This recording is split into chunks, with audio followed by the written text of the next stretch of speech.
Episode 2. Sebuah kerugian dan ketulusan aspal yang kotor. Rizky memandang tumpukan roti coklat keju yang kini tercampur debu dan kerikil di aspal. Jantungnya mencelos. Bukan hanya kerugian uang, tapi juga janji kepada adik-adiknya.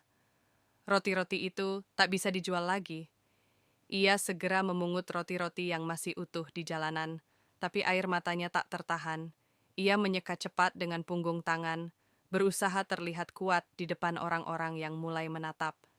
Seorang bapak-bapak berkemeja rapi, yang tadi membeli roti tawar darinya, mendekat. "Nak, kamu tidak apa-apa?" tanyanya lembut. Rizky menggeleng, cepat-cepat membereskan kekacauan. "Tidak apa-apa, Pak. Saya hanya ceroboh." "Bukan ceroboh, Nak. Itu musibah," ujar bapak itu. "Berapa banyak kerugianmu karena roti yang jatuh itu?" Rizky menunduk. "Ada sekitar 15 roti, Pak. Itu yang paling mahal. Harganya bisa untuk makan kami sekeluarga siang ini." Bantuan tak terduga bapak itu yang bernama Pak Bima tersenyum tipis. Ia mengerti.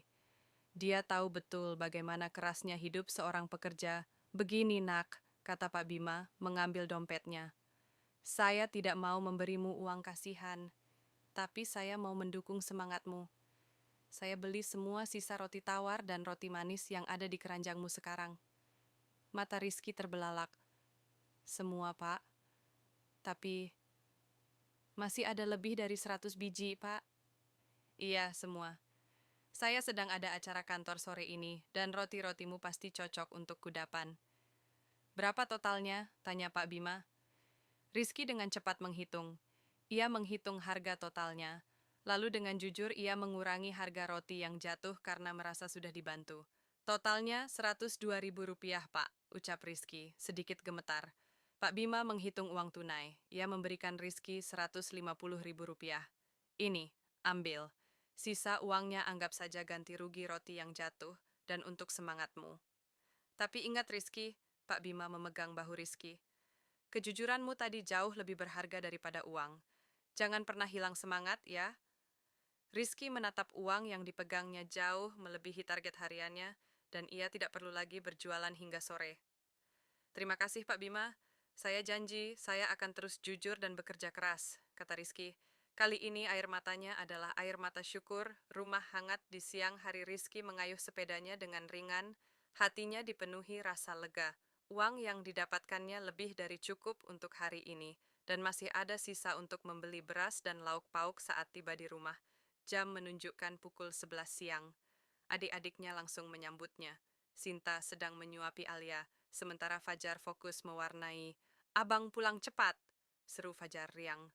"Iya, abang pulang cepat hari ini, dan lihat apa yang abang bawa," kata Rizky, mengeluarkan kantong plastik berisi tempe, sayuran, dan sekantong roti coklat keju baru yang ia beli di toko lain. Sinta terpana melihat roti kesukaan mereka. "Abang beli lagi? Tadi yang jatuh bagaimana?" Rizky menceritakan kejadian pagi itu, dan kebaikan Pak Bima. Ia mengakhiri ceritanya dengan senyum penuh arti. "Kalian lihat, kalau kita bekerja keras dan jujur, Tuhan akan mengirimkan bantuan dari jalan yang tidak kita duga. Sekarang, mari kita makan siang. Lalu setelah itu, kita akan belajar bersama."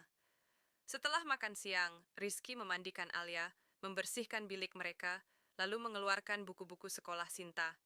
Ia memang tidak bisa sekolah, tapi ia tak pernah berhenti membaca buku-buku lama milik almarhum ayahnya. Pesan dari Bapak.